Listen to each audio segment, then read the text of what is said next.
नमस्कार दोस्तों, मैं अंकुर उपाध्याय स्वागत करता हूं आप सभी का एक बार फिर से अपनी नई वीडियो में।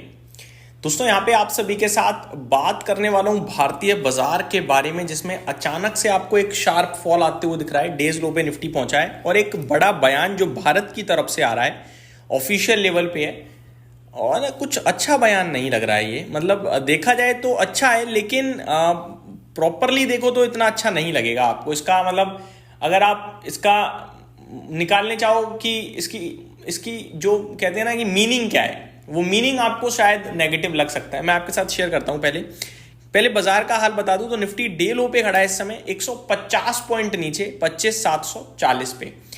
इंपॉर्टेंट लेवल ब्रेक हुए हैं, 25,700 का अब लेवल रह गया है। एक्चुअली में नीचे का इंपॉर्टेंट लेवल अब बच नहीं रहा है। ऊपर में 26,000 रेजिस्टेंस खड़ा हो चुका है और अब वीकली एक्सपायरी से पहले नहीं निकलेगा। अब अगली वीकली एक्सपायरी में या अगले मंथ की स्ट्रेटेजी बनेगी, उसमें बेशक फ्रेश हाई लग जाए, लेकिन उससे पहले बाजार में हाई आता हुआ नहीं दिखता है। ये क्लियर कट हो गया है। मैं आपको बताना चाहूंगा एक्चुअली में हो क्या रहा है इस बाजार में, क्यों गिर रहा है बाजार। पहले तो कॉल राइटर्स बहुत एग्रेसिव हो चुके हैं। अब दूसरी तरफ मैं अपडेट देता हूं आप सभी को। India's trade minister in Berlin state that the country will not rush into signing any trade agreement.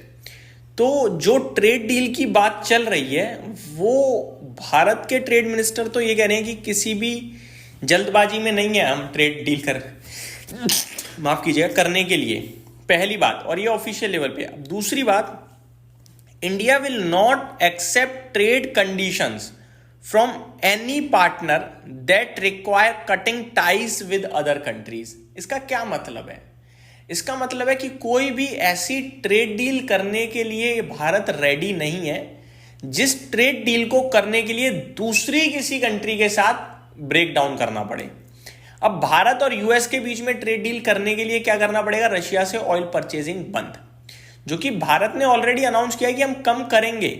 और जो करंट सिचुएशन में सैंक्शंस लगाए गए हैं उससे तो ऑटोमेटिकली बंद होगा।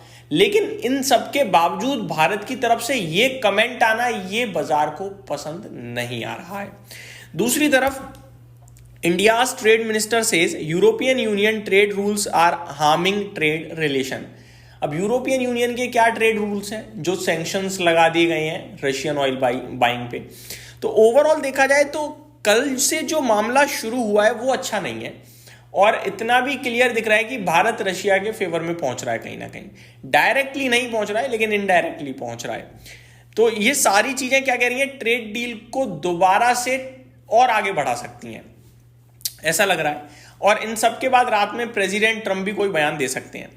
और इन सबसे ऊपर देखोगे तो 2 दिन का वीकेंड है और इस बीच में कुछ भी डेवलपमेंट आ सकता है, जिसकी वजह से लॉन्ग पोजीशन कैरी करने में शायद ट्रेडर्स उतना कॉन्फिडेंस नहीं रख रहे होंगे, और इसीलिए बाजार आपके लिए धड़ाम, पोर्टफोलियो ज्यादा धड़ाम। क्योंकि मार्केट ब्रेड में अगर आपको बताऊं तो 800 शेयर्स पॉजिटिव हैं, करीब 1800 शेयर नेगेटिव हैं।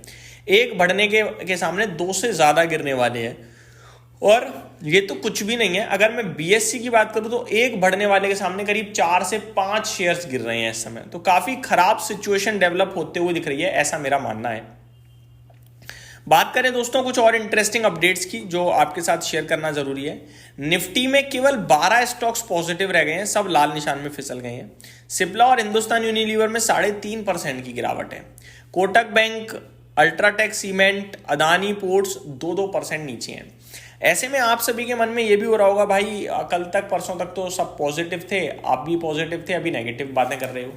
दोस्तों जो हो रहा है वो नेगेटिव हो रहा है, वो मैंने आपके साथ डिस्कस करा। लेकिन आप सोचो कि आगे क्या है, तो आगे को लेकर पॉजिटिव ही है व्यू। अभी भी बाजार में इंडेक्स ही चल रहा है, और इंडेक्स गिर रहा है तो पोर्टफोलियो ज्यादा तेज गिर रही है।